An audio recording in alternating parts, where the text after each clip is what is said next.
One. And we're back. I'm your host, BKP, and we have with us live now on the air Congressman, Georgia 9th Congressional District, Congressman Doug Collins, and he is traveling around the district today talking to his constituents. Are you with us, Congressman Collins? I'm here, Brian. Good morning. Good morning. I have no other way to approach this other than to ask you directly, how can a spending bill, can you explain a spending bill that Nancy Pelosi and Chuck Schumer supported, $1.3 trillion omnibus, how can you explain that, why did you vote yes for that? Very candid. Why did you do that, Congressman? Well, because of what the bill actually got, and that was what we had committed to, and that was what the president committed to, and that is our funding for our military. And that's one of the biggest issues that we have in here. But also, when you look at it from the perspective of where we're at and what's happened over the last year, the thing that most people don't realize is we lost over 60 service members last year in training accidents or training-related incidents that happened overseas, whether it be a ship crash or in helicopter or airplane crashes. We only lost 13 in combat. When you look at the effects of sequester, you look at the things that General Mattis said he needed to have, that's why we put the budget where we had to. Now, then you get to the problem of how do you pass that budget? Until the Senate actually does away with the filibuster on appropriations bills, then you will not be able to pass, from our perspective, any bill that the House passed out, which is a reminder, last year we passed all 12 appropriations bills. Under the old system, we passed everything out. The Senate never took up any of them. All right, well, let me ask you a question there. Let me ask you a question there, because that's where I want to go with. So could you not, we agree with you. I'm looking at it, $695 billion in national defense. Could you not just put a national defense appropriation bill out and let the American people see the Democrats and the Senate turn it down? I mean, you could, yes. I think the problem is, though, is you run the risk of not getting 60, which they've been willing to do. We saw that over the last little bit. The CR, or if you just do a continuing resolution, the issue that you come involved with there is that none of the contracts that are longer-term contracts, whether it be for ammunition, ships, or planes, can be fulfilled, or even in some cases started. They can finish what they've already started, but they can't continue on some that they already have. That is the problem that we have right now under the current system, and that's why, look, I would love to put the Democrats under a microscope anytime we can. But one of the things that we've had frankly, we've had to deal with on this is the fact that they have been willing this year to show, and they've shown it on several occasions, including the Schumer shutdown, where they were willing to put illegal aliens over American citizens. So in an election year in which they want to win and they want to impeach the president, they're willing to do anything to do that. I'm not willing to play games with the military and our lives of our young men and women across the country. Just have Chuck Schumer and Nancy Pelosi play a game. Well, I understand, but I'm thinking, why not let the American people, because it backfired on the Democrats before. It really did, yep. And it did stick that the Schumer shutdown, and Democrats realized they made a mistake putting illegals over citizens. So do you not think you could have got the same results if you'd have just come out with a military spending bill to fund our military, which I think we all agree with, and let them say we're going to shut the government down over it?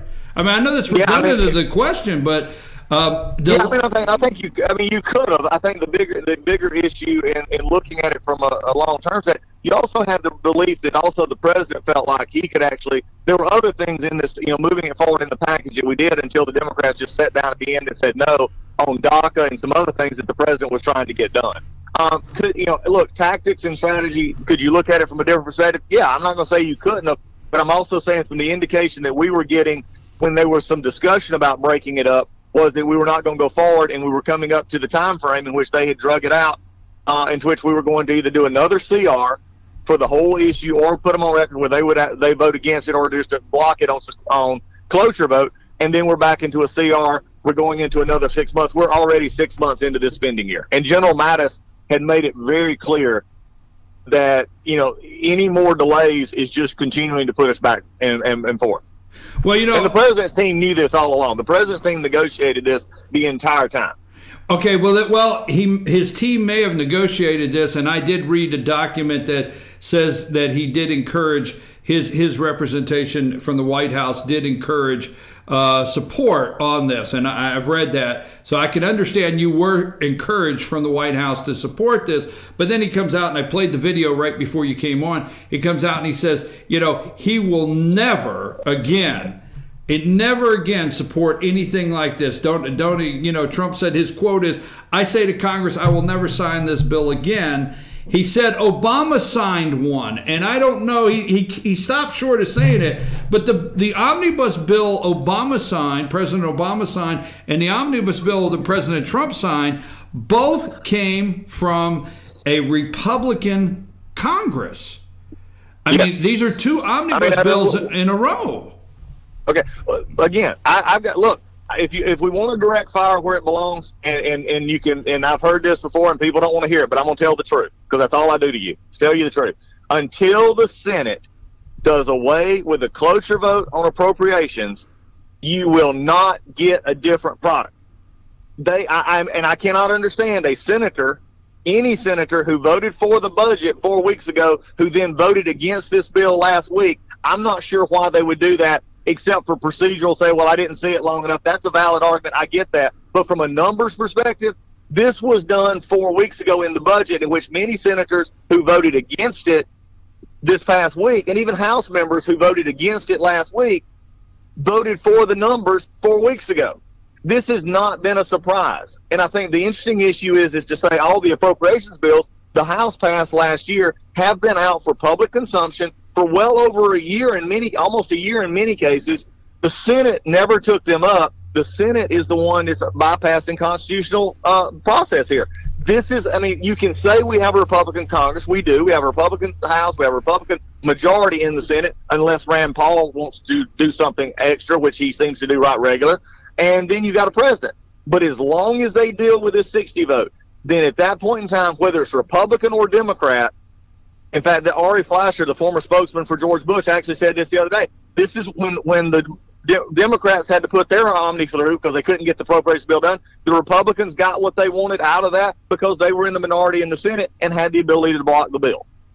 Well, let me ask you this, because and tell me if I'm hearing this correct. So are you saying, not your words, I listened to you, are you saying that until the Senate changes the 60-vote rule, the filibuster rule, and the 60-vote bringing something to the floor, that the House, for a vote, exactly. They've got to vote 60 just to bring it to the floor for a vote. Exactly. It needs to be for appropriations. They want to keep it for everything else, but appropriations they've got to get to. So appropriations, until that happens, are you saying the House is pretty much stuck in getting any kind of spending bill done? Are you kindly saying you have to send over an omnibus? Is the only way they're going to look at it? Is the only way they're going to take it up on the floor? Well, I mean, here's the interesting part. Yeah, the problem is that we can send everything, and all you got to do is look at every bill we've sent over 400 of them in the past year in a Republican Senate over there, in which they've over 300 of those passed the House with over 380 to 390 votes. They've not taken up any of them. Okay.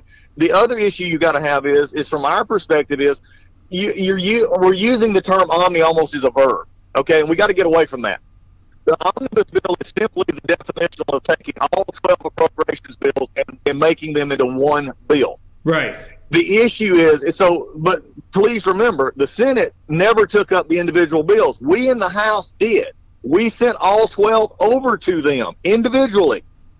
And they never took them up, so they push us into a position to where if we're going to keep the government funded, you have to. It's been put into a position where you have to have all 12 in the same bill. Okay, I got some really quick questions. We got 6 minutes. Why did you? When I say you, okay, you voted yes. Or you voted yes for this. So I'm not saying, but when you voted yes, I'm going to say you. Why did you vote yes on a bill that only sent $1.6 billion over to the Senate for border security that my understanding is cannot even be used for concrete? I mean, where is the money for the wall? Why didn't you add? If you're going to put $1.3 trillion over to the Senate, why not 1.3 trillion plus 25 billion? Why not? Where's the border wall money? Well, as the president said yesterday, we can do a lot with 1.6 billion. But also the other thing is you also goes back to the conversation we just had. You've got to have 60 votes. They wouldn't accept a DACA deal. Democrats would rather play with the lives of people than actually deal and negotiate. The president put an honest proposal on the table and said, we'll give you DACA extension for wall money. They turned it down, and then you're back in the same boat that we talked about just a few minutes ago. So the president negotiated this. This is the number that we got. And the president understood that because he had made a good faith effort. It's the Democrats playing a game with the immigration right now. Okay, just what is going on in some of the hallways? I do know Speaker Ryan came out immediately and refuted the rumor going around. But is there any discussion that are you hearing anything where Speaker Ryan may not seek re-election and may retire? No. Okay. Well, I mean, there's a lot of reporters who have nothing to write in D.C., and there's some members who say stuff that are off the cuff. And, I figure I'll ask you direct. Well, you know me. I'm reading these things. I said, well, I'll just ask the congressman direct. Here's the other question I have: is what do you think is some of the reasoning that Republicans are in record numbers not running for re-election and seeking to retire in this 2018 cycle? I mean, what are you hearing up there in the hallways for some of these guys and men and women not seeking re-election? Brian, that's a great question, and we could even talk a lot longer on another episode about this. But let me just be straight up. A number of our retirements have to do with chairmen who served 6 years. We actually term limit our chairman to 6-year terms of being a chairman. The Democrats don't do that. And some of these guys have been in Congress for 10 or 12 years or longer. They've served their 6 years as chairman, and they're getting out. They just want to retire and move on. Some of the others, like the one we had last week, which was really disturbing, was Ryan Costello in Pennsylvania. Yes. He had a chance to help us keep that seat in Pennsylvania. He had $1.4 million in the bank, and he looked at the numbers and said he didn't think he could win. And so he's retiring. That's very frustrating for us, like myself, who is going across the country to keep this majority, because make it very understood. As frustrated as you can be with Congress at this point, if is a big word here, if the Democrats take control of the House, the first thing they will want to do is impeach the president. And we're struggling right now across the country in some of our districts to win this election in November. Well, Congressman, I read both of those articles, the PA articles. It's the 6th district there in Pennsylvania, and I've been following the redistricting, and I read the article where he doesn't think he can win, and it's leaning Democrat. But as you crisscross the country, and I'm glad you went right in that direction, as you crisscross the country, what are Republicans running on? And let me just say this. I mean, we don't have Obamacare repealed. We don't have money for the wall. There's a list. What? Brian, let me interject something right there, because you brought up Obama. You talked about the Omnibus. One of the things we were able to keep out is Obamacare risk fund pooling, which would have basically just been what many of us were opposed to, that actually wouldn't have had some protections in it. We were able to keep that out. So there's some things that we kept out of the Omnibus bill that everybody thought was going to be in it, but we actually did keep it out. But I just wanted to interject that while you said that. Well, Congressman, you and I both know, because we've had conversations throughout the year. We have heard, and I'm going to do it a general blanket Republican statement. We have heard defund Planned Parenthood. We have heard repeal and replace. We have heard the wall. I mean, my question really, as you crisscross the country and you sit down with the Republican leadership, what are Republicans running on in 2018? What issues can you run on? Well, I think one's the economy. I mean, we've had the largest tax cut in many years that's affected both business and individuals, which is actually affecting people's pocketbooks right now. They're having more money in their pocket. Businesses, I went to a company yesterday that is expanding and consolidating their manufacturing line based on tax reform. We have a company in Union County, that actually doubled its space last year on the promise of tax scare. We're seeing the tax relief. We're also seeing, unemployment at all-time lows, African-American unemployment at all-time lows, Hispanic employment at all-time lows. We're seeing an economy that is moving and doing exactly what we said. We've seen regulatory burden over the past year, that we have rolled back regulatory burden to levels not seen in our government and since really the modern era. These are the things that are freeing up our economy, getting people working and getting people moving. And I think that's the issue, but that we're running on, and that people are responding to.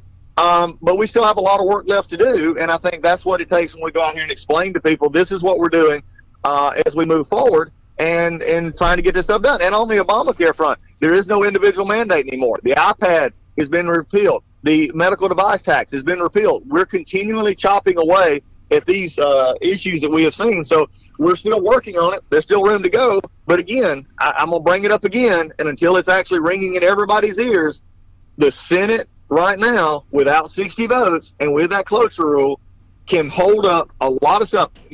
We in this House have passed defund sanctuary cities. We in the House have we have repealed Obamacare. We in the House have done many things. You show me any issue, and the House has done exactly as we promised. The problem is I don't have a voting card in the Senate.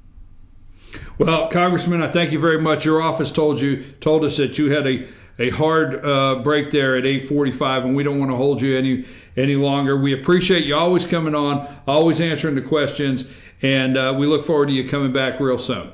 We'll be back real soon. I want to talk about the elections right at some point. I want everybody to understand what's at stake in November, and I'm looking forward to coming back on, and we'll talk about that, okay? Thank you. You have a nice day, Congressman. I appreciate you. Take care. Congressman Doug Collins, 9th Congressional District here in Georgia. We're going to take a brief break, and when we return, we will discuss the answers the Congressman had concerning the spending bill, but we're going to go back into never again in that 2018. What are Republicans running on? Because we know what the Democrat plan is. Take us to break, Amanda.